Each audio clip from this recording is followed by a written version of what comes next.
right. Right.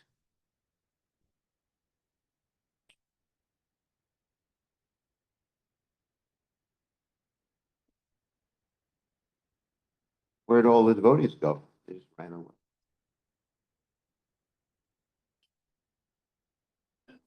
Sunday, they're all on vacation. Jayo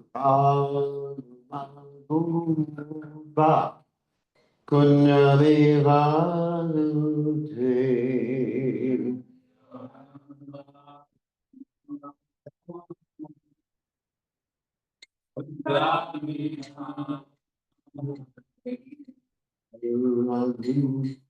Madhava Kunya Vivanute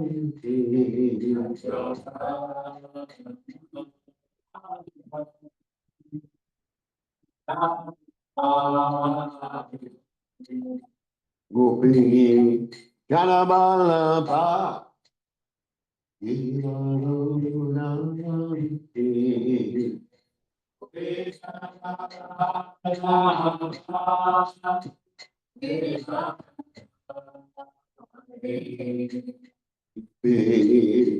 Janabalabha Givarunamite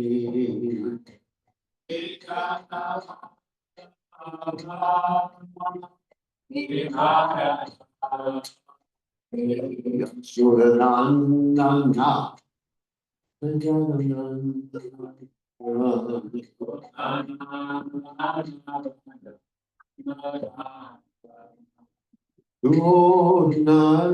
Naraja Anjana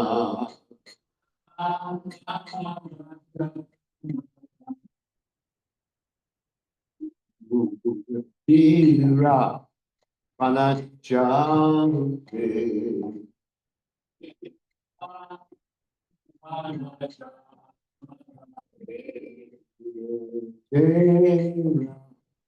Panachante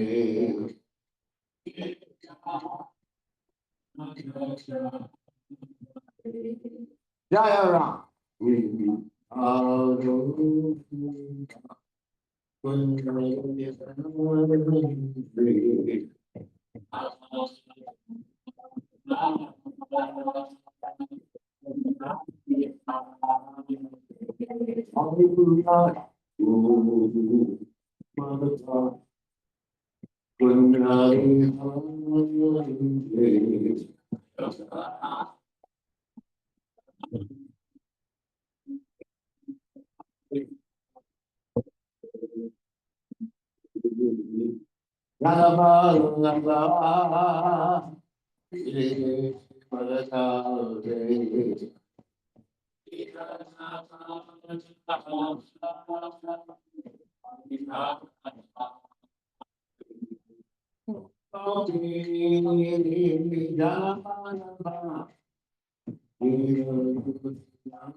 Ajajana Purana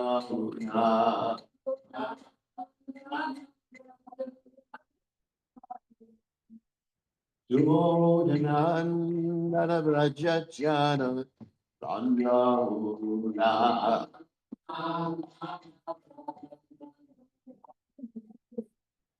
Yona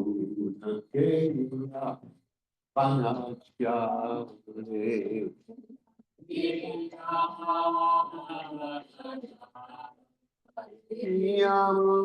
Yamanate Panachya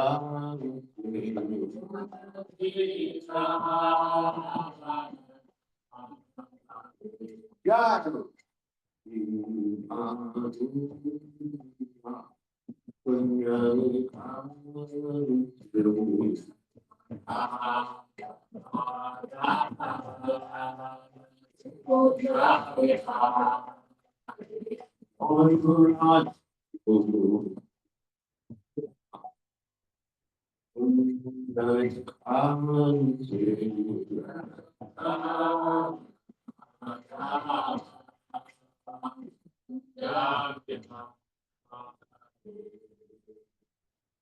Ja Om Stupad Paramahamsa Paravatikacharya also tell us that Shrimad is divine grace Abhaya Charanava Goswami Maharaj Prabhupada Vijay Prabhupada Anantakoti Vaishnava Charya Vilas Thakur Charya Friends say go Shri Krishna Chaitanya Prabhu Nityananda Shidwaita Gadadha Sri Gaur Bhakta Shri Shri Radha Krishna Govinda Shayama Govinda Giri Govinda Vrindavanam Ki Jai Jagannath Swami Ki Jai Manamai Ki Jai Shivali Lasti Devi Ki Jai Sama Veda Bhakta Vrinda Ki Jai Govinda. All glories to the assembled devotees, all glories to the assembled. All glories to Shri Guru and Gauranga. Om Vishnu Padaya Krishna Prasthaya Utale Shrimati Bhakti Vedanta Samaniti Namani Namaste Saraswati Devi Gopachami Nivashesha Shrimati Pasjacha Jaisha. So today we are reading from Srimad Bhagavatam, first canto, 9th chapter, text 2.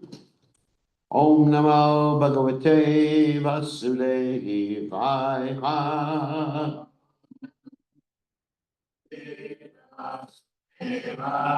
Om Namo Bhagavate Vasudevaya.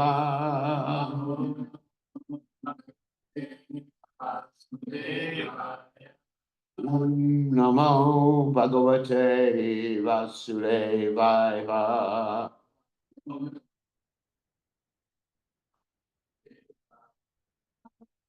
Tada te pratara sarve tadasvai svarna ushitai anvakkachan tatayar vipra vyasa domya dayas tata Ate Vratara Sarve Sadashvai Svarna Bhushitai Pankachan Ratar Vipra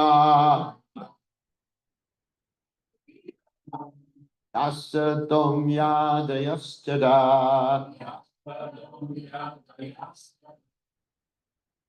Ate Vratara Sarve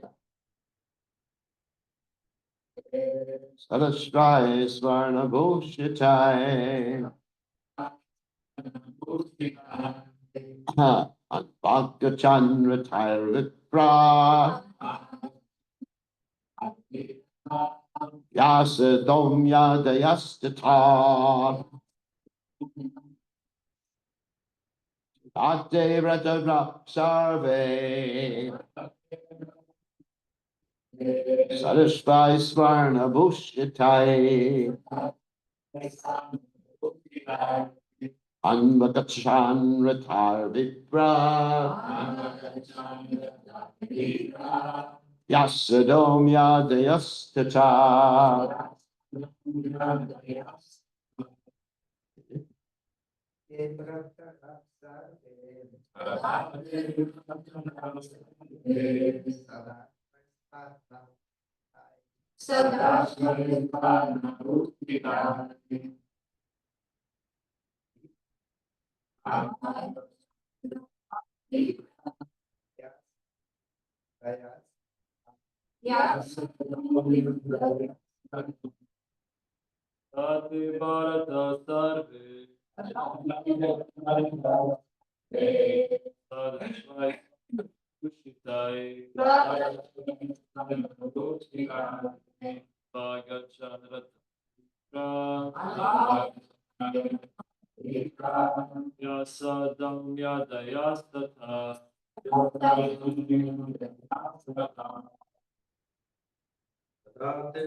Right?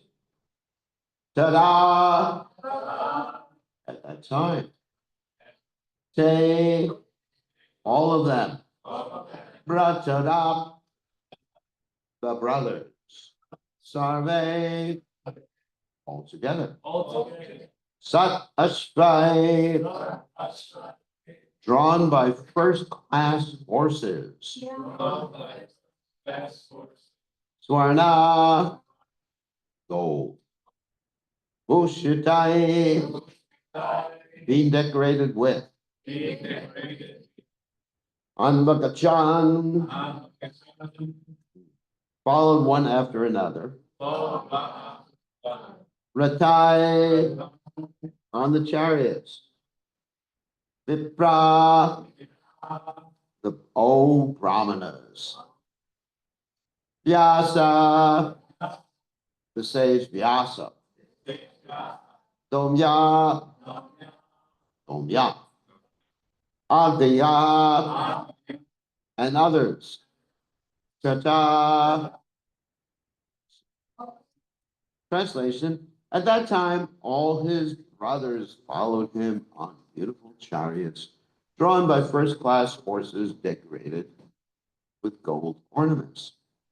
With them were Vyasa and rishis like Domya, the learned priest of the Pandavas, and others. And so there is no purport to this text. And the next few texts are actually pretty much just explaining what went on. And so we may go through a few texts here.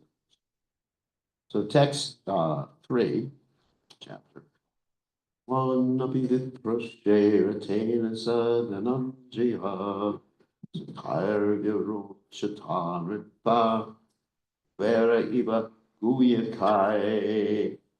O sage among the Brahmanas, amongst the Brahmanas, Lord Sri Krishna, the personality of Godhead, also followed seated on a chariot with Arjuna. Thus King Yudhisthira appeared like very aristocratic, like Kuvera, surrounded by his companions, the Guyakals. So here we have a purport by His Divine Grace, Bhaktivedanta Swami. So the Prabhupada, Ijah. Lord Sri Krishna wanted the Pandavas to be present before Bhishma Deva in the most aristocratic order, so that he might be pleased to see them happy at the time of his death. Kuvera is the richest of all the demigods, and hearing King Yudhisthira appeared like him, Kuvera, for the procession along with Sri Krishna was quite appropriate to the royalty of King Yudhisthira. So we'll go on to the next text. Vishvanipatitam bhumau ivashchutam ivamaram emu pandava vishvam sanuka salachakrinha. Seeing him, Bhishma, lying on the ground like a fallen demigod, fallen from the sky, the Pandava king Yudhisthira, along with his younger brothers, and Lord Krishna, bowed down before them. Purport. Lord Krishna was also a younger cousin of Maharaj Yudhisthira, as well as the intimate friend of Arjuna. But all the family members of the Pandavas knew Lord Krishna, the Supreme Personality of Godhead. The Lord, although conscious of his supreme position, always behaved in the humanly custom. And so, he also bowed down before the dying Bhishma as if he were one of the younger brothers of King Yudhisthira. Continue. Tatra brahmashya sarve devashayas jasatama arshayascha tatra san drashtum bharata pungavam. Just to see the chief of the descendants of King Bharata, Bhishma, all the great souls in the universe, namely the rishis amongst the demigods, brahmanas, and kings, all situated in the quality of goodness were assembled there. So, and the rishis are those who have attained perfection by spiritual achievements. Such spiritual achievements can be earned by all, whether one is a king or a mendicant. Bhishma Deva himself was also one of the Brahma rishis, and the chief of the descendants of King Bharata.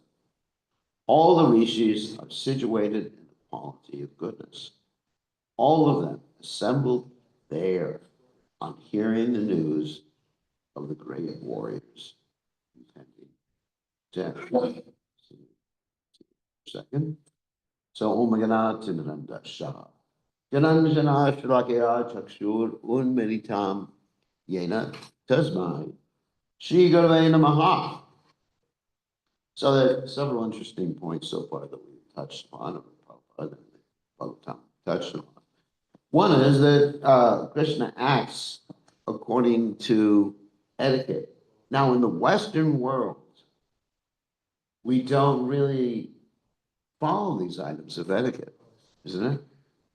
This is actually part of a civilized society where the son or the daughter offers obeisances to the parents, or the younger brother offers obeisances to the elder brother and listens to the elder brother, isn't it? You don't have that here. We don't have it in America for sure. You know, we just basically we call the parents by their first name. You know, we don't say mother or Mataji. We say, hey, hey. Hey, actually, it's interesting. In English, we don't have the distinction that we would use a different, let's say, word for you for familiar or for formal, like you do. Probably in Slovenia you do, right? You have a formal you and familiar you. And in Spanish also, we have a tú, which is familiar, and usted, which is how you would address your parents. You wouldn't say to your parents, hey, you, tú. That would be a big insult. So anyway, so there's this etiquette, and we find in the Lord's pastimes that the Lord is displaying this etiquette for a variety of reasons. One is that he enjoys this sort of exchange of ras, of worshiping who ostensibly or appears to be his superior. Another one, of course, is Yajyavacharya, Ishresh Das. What is that? Tatari Veitaro Janaha, setting an example for others. And we see this to an extreme extent in Lord Ram's pastimes. In Lord Ram's pastimes, it's interesting. You have Lord Ram's brother, of course, he had three brothers, Bharat, Shatrugna, and Lakshman, who really were completely subservient to Lord Ram. Amazing. And Lakshman is the quintessential example of that. Quintessential means topmost example. So much so that he was considered to be like the shadow of Lord Ram. So even when they went into the forest, in order to protect Sita and Ram when they were banished, or when Ram was banished and Sita and Lakshman followed, he didn't sleep for 14 years. Amazing, isn't it? How many of you can sleep, not sleep, for 14 hours? Not possible. How many of you cannot sleep during Bhagavatam class? Not possible. Right? I mean, it's an interesting story. One time, Prabhupada came to a temple, and because the devotees had been up the last few nights preparing for Prabhupada, they were all more tired than devotees. And they were sleeping during Bhagavatam class. You know, Prabhupada was giving the class.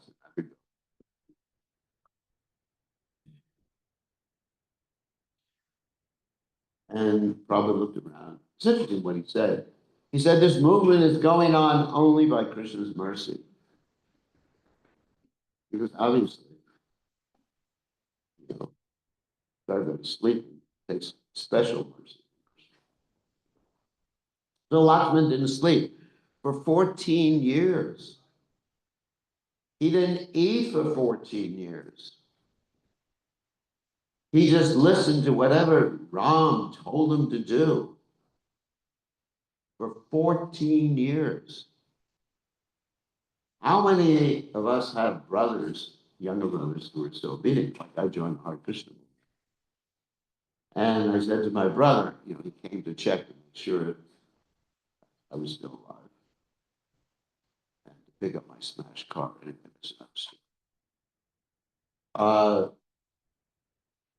And I said, come into the temple, at least take prasad. He said, no, he wouldn't listen to that. That, as far as that was concerned.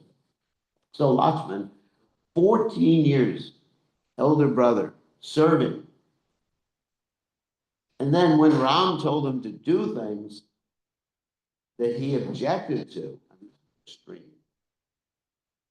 like putting Sita Devi into the fire, he did it. Would you do that? If I told you to put your wife into the fire? That's good because one should not follow the guru blindly. Prabhupada said blind following and absurd inquiries are condemned. So anyway, and then when Ram told him to take Sita Devi into the forest after the washerman complained about Ram taking Sita Devi back after she'd been in Ravan's kingdom for 1 year, Lakshman did it. And then in the end of the Ramayana, I mean, it's really heartbreaking. Ram banishes Lakshman. Do you all know that story? Or should I tell it? No, you don't know the story. I'll tell the story. It's really heavy. Once upon a time, it came time to end Ram's pastimes and for Ram,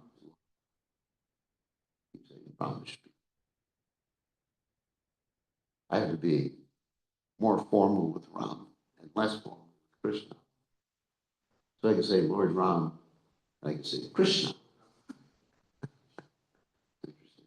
So once upon a time, it came time for Lord Ram to leave this world, go back to the spiritual world. Anyway, and so there was the messenger sent by Yamaraj, who was Mr. Kala. Kala means what? Time. He went to Ram and he said, I have to speak to you. And Ram said, okay. And Kala said, it has to be private. No one can intrude. And Ram called for Lakshman and said, you guard the door. And if anyone comes in or disturbs me, he had to assure Kala that I will banish him from the kingdom. I will reject him. And so what happened, it was very interesting. This great sage came. His name was Durvasa, which basically means the sage with a bad temper. Durvasa Muni. And like he has such a bad temper that when Maharaj Ambarish took some water before his guest, he tried to kill Maharaj Ambarish. That's pretty bad temper. Because he is Ashutosh. He's actually an expansion of the word Shiva. So anyway, the Durvasa comes, says, I want to see Ram fight back. And Lakshman says, wait a few minutes. He's in conference. Zoom conference. Anyway, he's in conference. Durvasa says, if I don't see him right now, I'm going to destroy all of you and your kingdom, the Yoga that you're so attached to. Lakshman just thinking, oh my God, what a dilemma. He's damned if you do, damned if you don't. Many of us have been in dilemmas like this before, not quite so. And Lakshman thought, well, the kingdom is more important than me. As a servant of Ram, what? I should sacrifice myself. So he intruded, and Kala went away after he gave Ram the message. And Ram said to Lakshman, get out of here. Heavy. Lakshman left, of course, and we know he left. He went back to the spiritual world, but manifested himself as Sheshanag and the spiritual world. And so, but in the meantime, while Lakshman was still able to talk to Ram, he asked Ram for a benediction. He said to Lord Ram, I never want to be your younger brother anymore. Please give me this blessing. And of course, Lord Ram said, okay, you can have the blessing. So next incarnation, or next appearance, actually, incarnation doesn't mean to take a body. Krishna doesn't take bodies.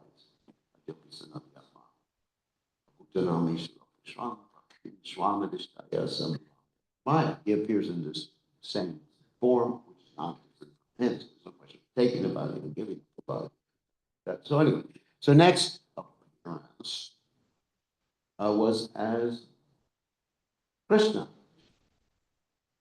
So Krishna, that was Ram's next appearance. And Lakshman's next appearance was Balaram. And he's the elder brother. But Krishna doesn't always follow the rules. In this case, he's following the rules. Because so many people are observing. But Krishna, the interesting thing of all the incarnations, Krishna is the only one who breaks rules. Ram did not dance with other ladies. In fact, even when other ladies, like that beautiful girl, proposed to him, he didn't accept her because Eka Patni Prata. He had a vow of what? One wife, one word, one arrow. That was wrong. Yeah. Perfectly moral, perfectly ethical, by every standard under the sun. So we come to Krishna, and Krishna really disobeyed Balaram many times. Let's take one example. Balaram had a whole marriage arranged for his dear sister, Subhadra, right? With his dearmost friend, Duryodhana. Bad marriage. Couldn't be able to work. And Krishna understood it. And Krishna said, maybe my elder brother, but I got a better plan than him. Krishna said, okay, Arjuna, you take my chariot. Because Arjuna, actually, it's interesting. Arjuna had to go into exile for some time because he intruded upon Yudhisthira and Draupadi, and that was the deal. And so when he was in exile, he had a whole bunch of other wives too, even though he was supposed to be a brahmachari. Didn't work out too well. Like the Kshatriyas not supposed to be brahmacharis. That's like grandfather Bhishma, as I mentioned yesterday, was a unique case. So anyway, so Krishna said to Arjuna, when you finish your exile, the final term of your exile, you come to Dwarka. Right? You come to Dwarka, and I will be your host. So Arjuna is dressed in either saffron or sannyasi, something like that. So he comes to Dwarka, and not only is he the host of Krishna, not the host, the guest of Krishna, he's also the guest of Lord Balaram, Krishna's elder brother. And it's described in the Krishna book, really interesting, that Arjuna, dressed as a sannyasi, is sitting at the dinner table in Balaram's house. And Subhadra's there also. And Jai, Shri Panchatatva ki Jai. And so what's happening is that Arjuna is making eyes at Subhadra. Now you invite a sannyasi to your house, and your beautiful sister's there. And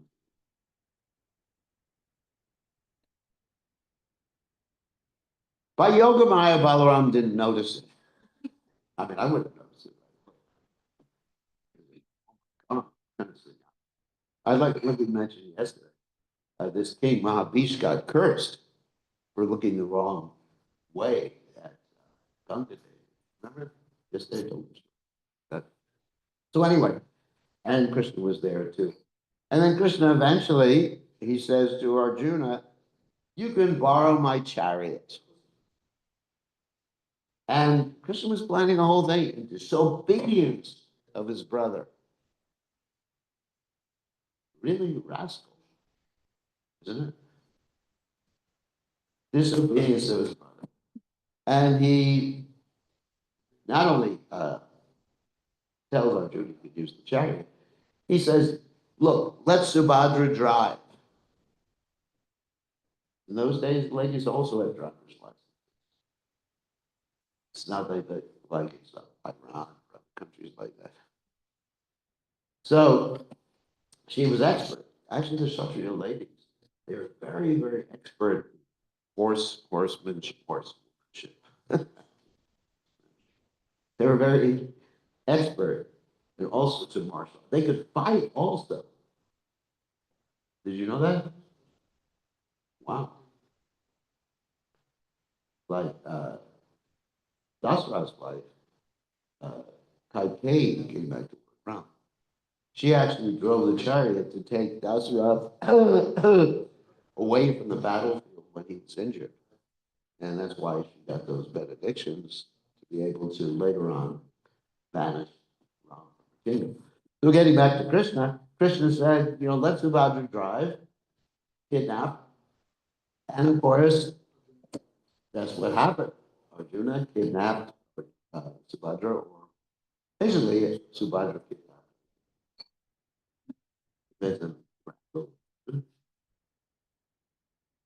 And then what happened is that Balaram calls all the leaders of the Yadu dynasty, and he is really upset because his order has been violated by that Arjuna. So he calls all the soldiers, let's go and attack him, teach him a lesson. And Krishna's just sitting there and says, Krishna, what do you have to say about the whole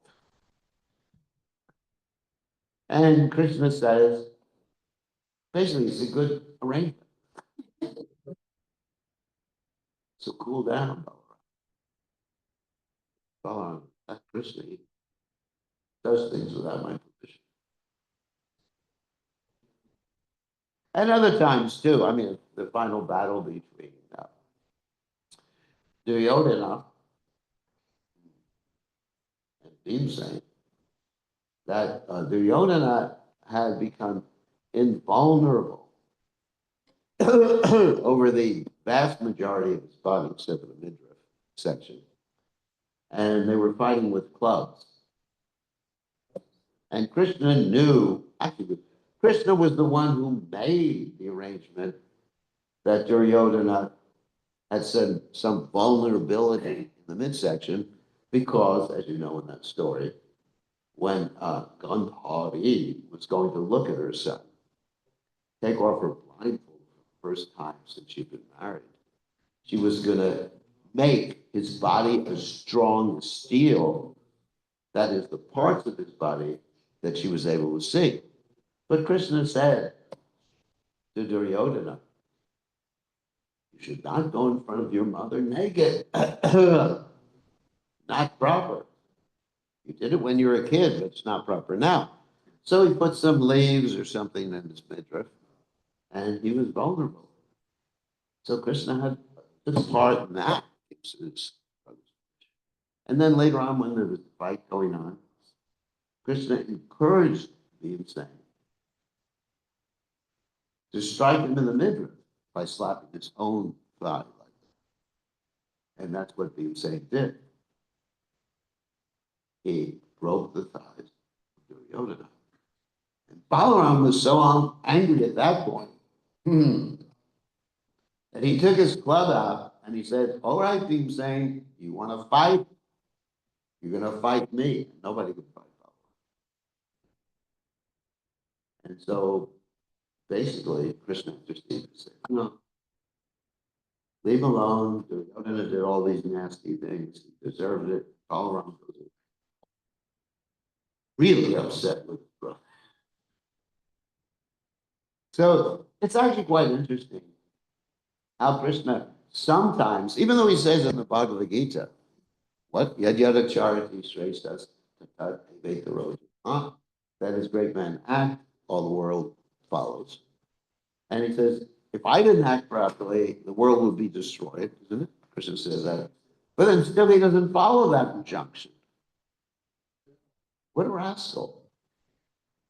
I won't say that about Ram, Sri Ram, Ram. With Krishna, he acts as God, which means he gets away with anything, dancing with the girls in the middle of the night. And because he's God, it's all good. Stealing butter. I mean, I can go through Krishna's whole life. How he's doing things that are just like completely improper. Stealing butter. Pitching babies. Call it a child protection organization. Killing his cousin. Right? Just because of some insults. So Krishna doesn't have to follow these things. because he's the supreme personality. God is acting. His example, from a different perspective, is perfect.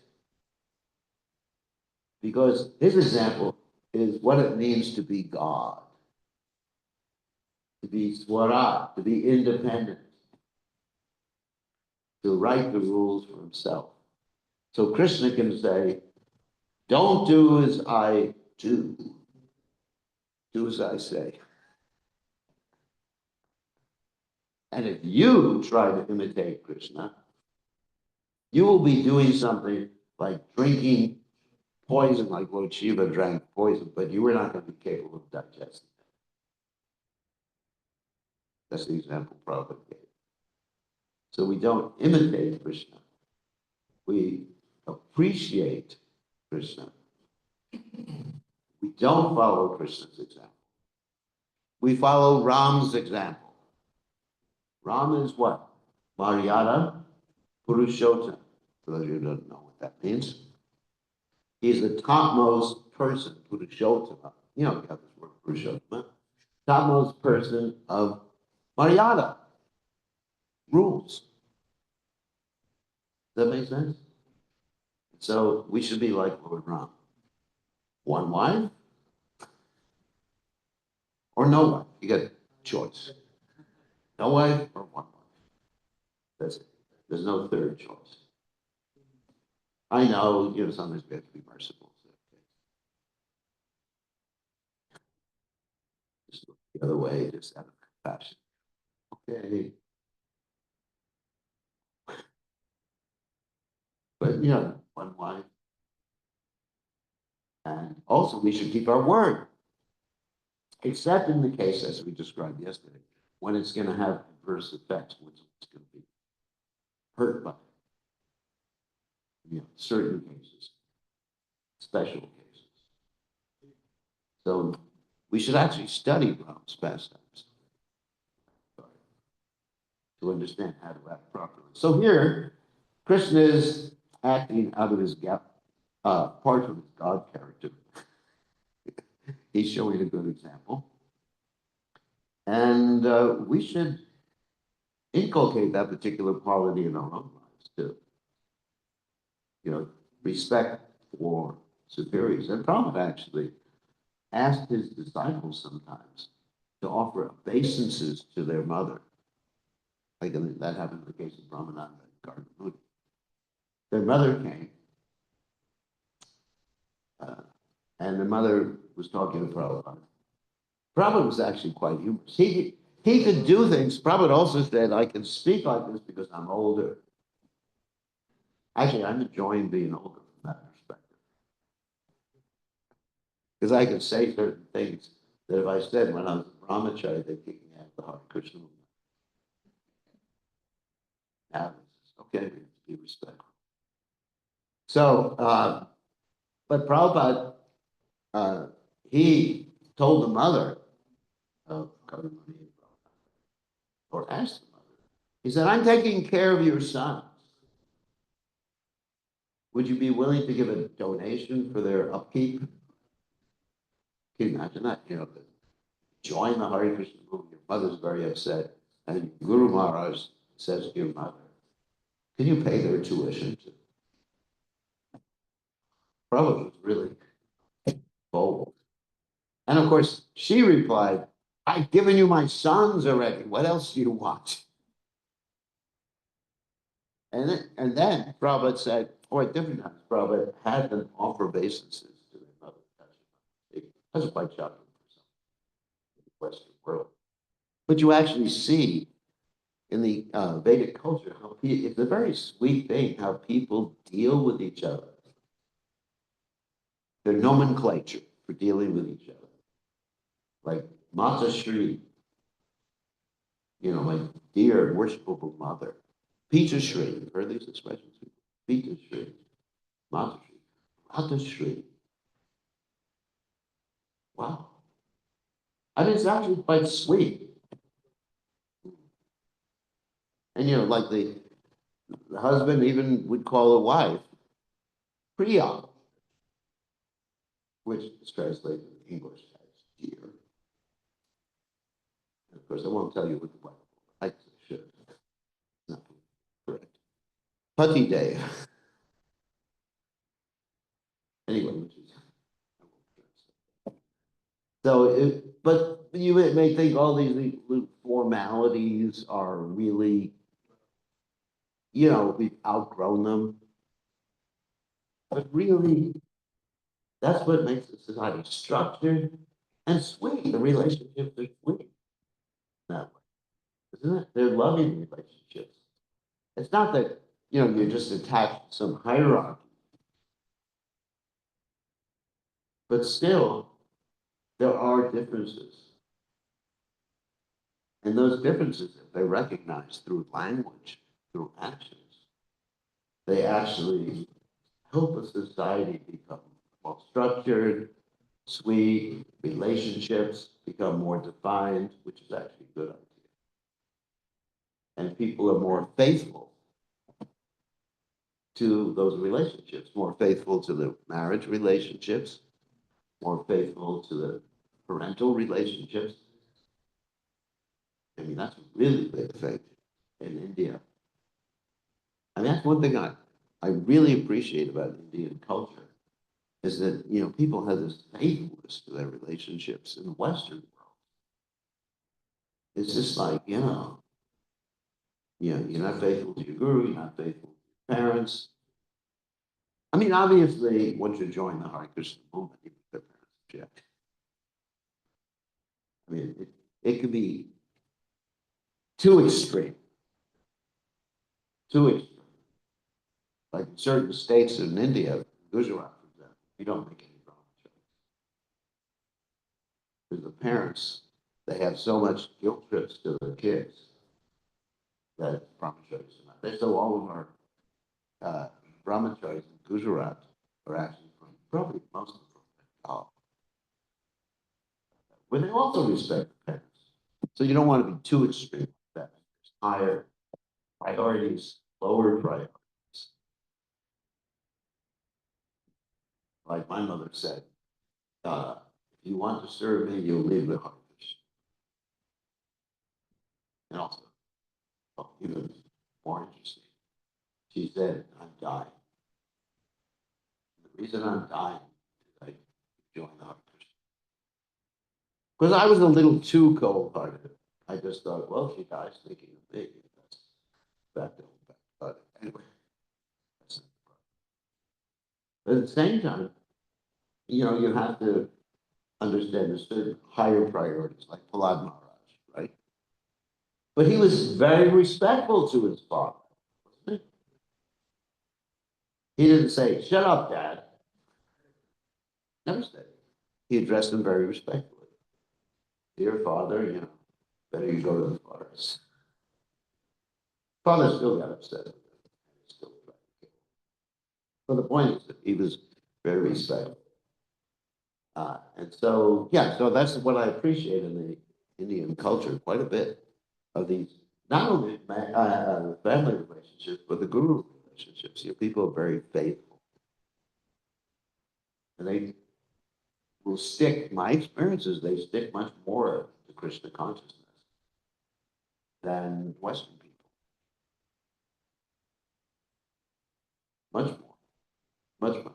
I mean, it's probably can't compare like that. So we have to develop this sense of loyalty, especially in relationship to Krishna, especially in relationship to Srila Prabhupada and our Guru, of course. Not blind following again, to Prabhupada's movement, to the society of devotees, to the elder devotees, serving, like we mentioned yesterday, one has to serve and protect elderly people, cows, culture. In other words, we need culture. And that's one thing Krishna is teaching here. Culture. Culture doesn't mean, the way you shake hands or like this. That's not culture. These are just like details. Culture means to be cultured. And Krishna wants that for his devotees. cultured persons, loyal persons, truthful persons, moral persons, and ethical. Okay. Actually, one next verse. The next verse, actually, there's this verse too. Let's see.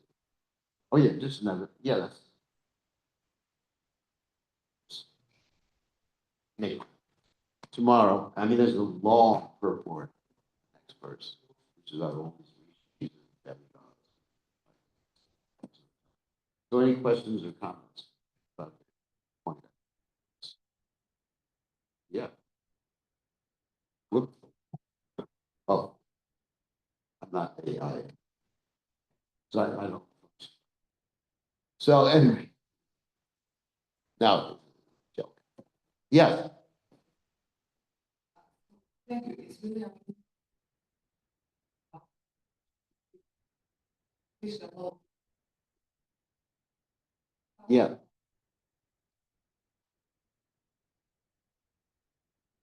It's not thing like I yeah. Right. Most of the time, this very research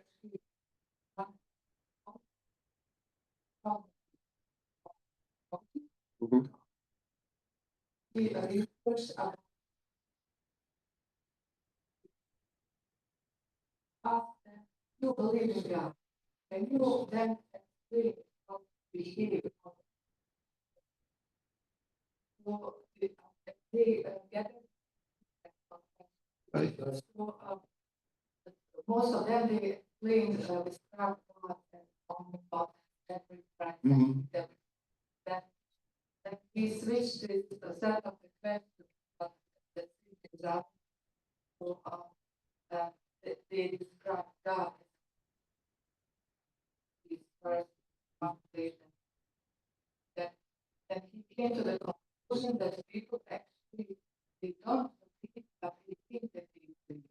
Mm. So this is also most of the time like obstacle.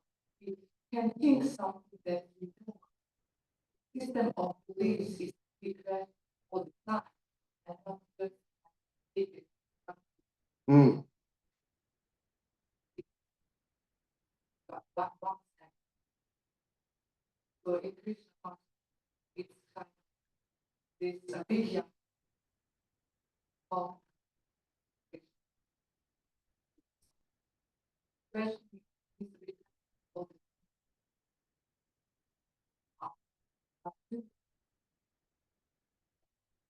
the time. Yeah. As you're aware, the huh, word for faith doesn't mean belief. No, Shraddha is actually interesting. It's composed of two Sanskrit words, which means giving your heart, Shraddha. And it's not just believing in the existence of God, but actually having full faith in God. And in order to have full faith in God, you have to, first of all, know God, like you pointed out, and know what you're doing.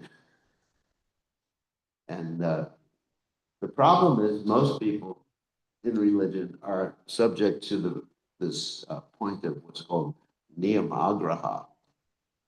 Niyamagraha is defined by Rupa Goswami as doing the activities of devotional service, but not really being thinking of why you're doing what you're doing.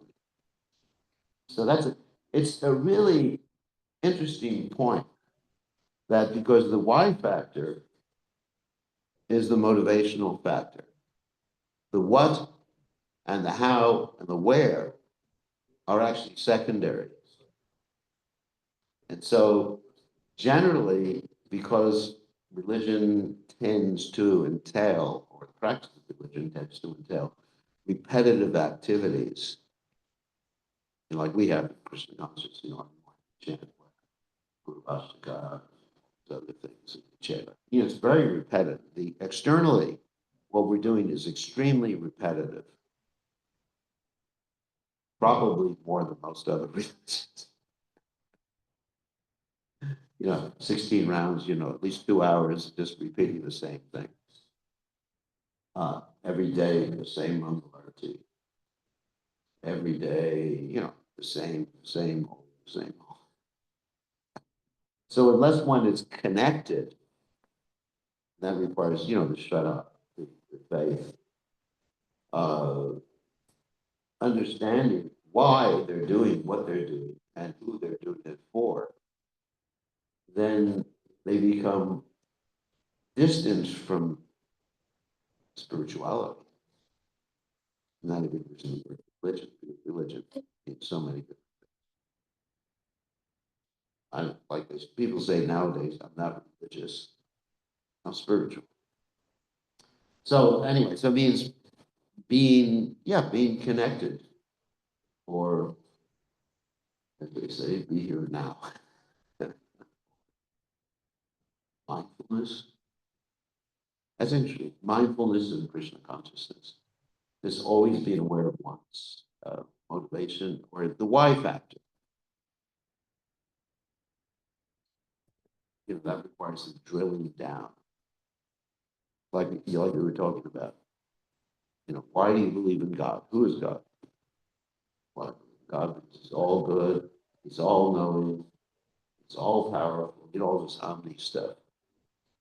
Omniscient, potent. But why?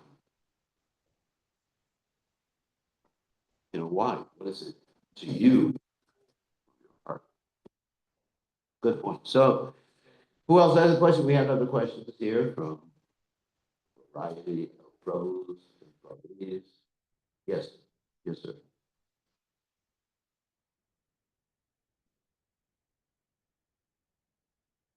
Krishna was saying to Arjuna, traditional moral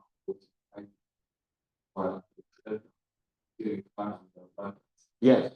How to follow extreme steps and good without following. One has to have an ethical, moral compass. And one should not do anything. The guru, a bona fide guru, will not ask his disciple to do something immoral. So you have to have that. Krishna is a different thing. Krishna will ask you to do all sorts of things. But you're not talking to Krishna right now. And most of us are not talking directly. We're communicating with Krishna through Krishna's representative. So the guru, even temple president, asks you to do something that's immoral, unethical. You have a right to say no. Because the guru's position is like that of Ramachandra. Not, in one sense. He's going to go out shooting. All of some.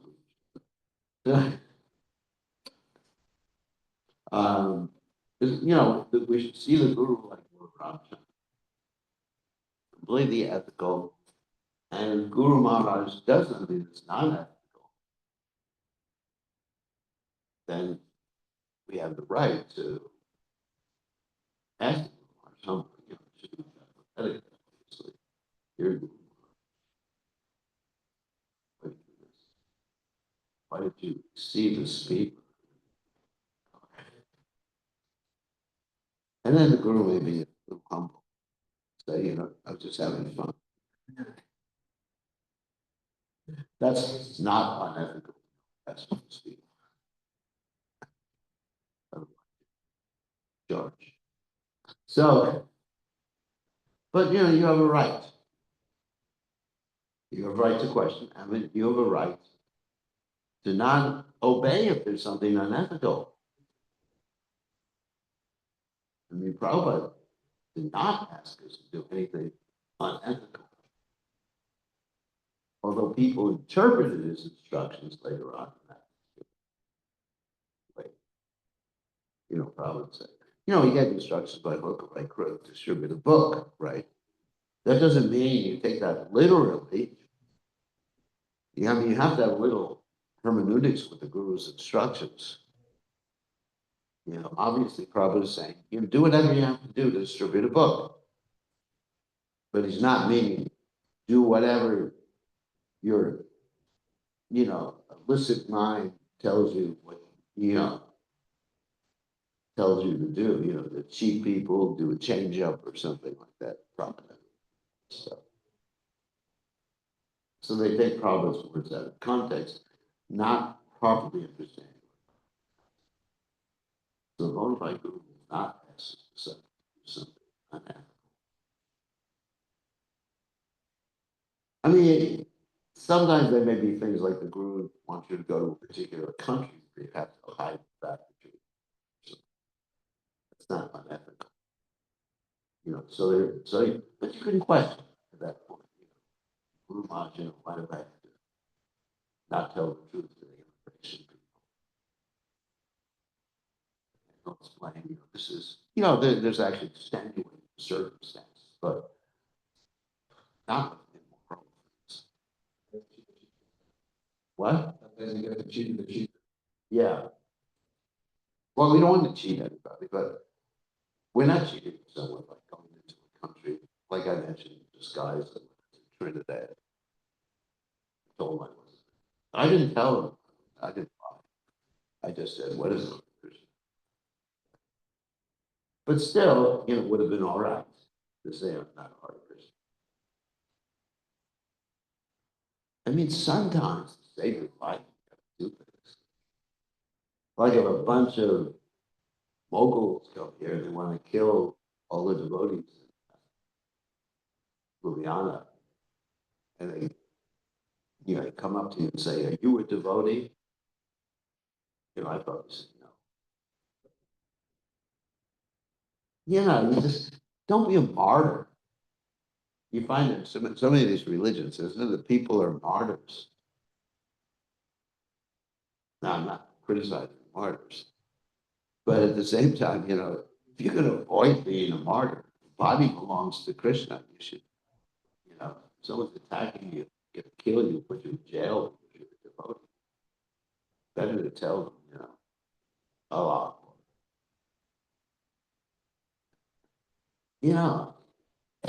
How do you practical? Don't be a show off martyr. You know what I'm Okay, one more question, please. Time for Prashant. I don't want to be a martyr. Question? Yeah, last question. I was in touch with it.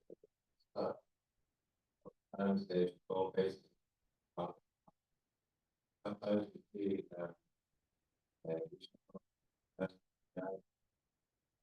we don't have this effect. Right? Yeah. So you think that this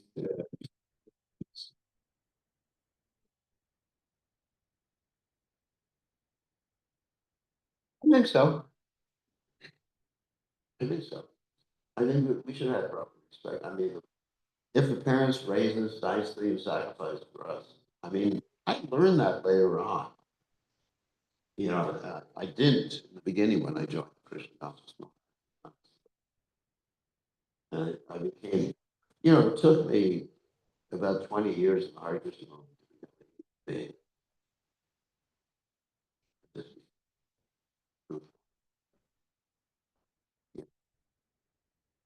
so, but now, I really, in the last few years before my parents passed away, I exhibited a lot of respect. First of all, I didn't try to push Christian. And I respected I didn't agree. There's a difference between agreeing and respecting. I respected, their ability to make decisions. And I appreciated everything they did for me. My mother and my father. And I actually say, oh, this is another point that I whole class about it, that by become, I'm not saying Christian, that would but by becoming a little more Krishna conscious, my love for my parents increased dramatically. I would say when I first joined, parents are meant to be rejected. That's a hippie. But after years of the Krishna conscious movement, I could say my love for my parents became deeper and deeper and deeper. So in Krishna consciousness, we become more loving towards each other.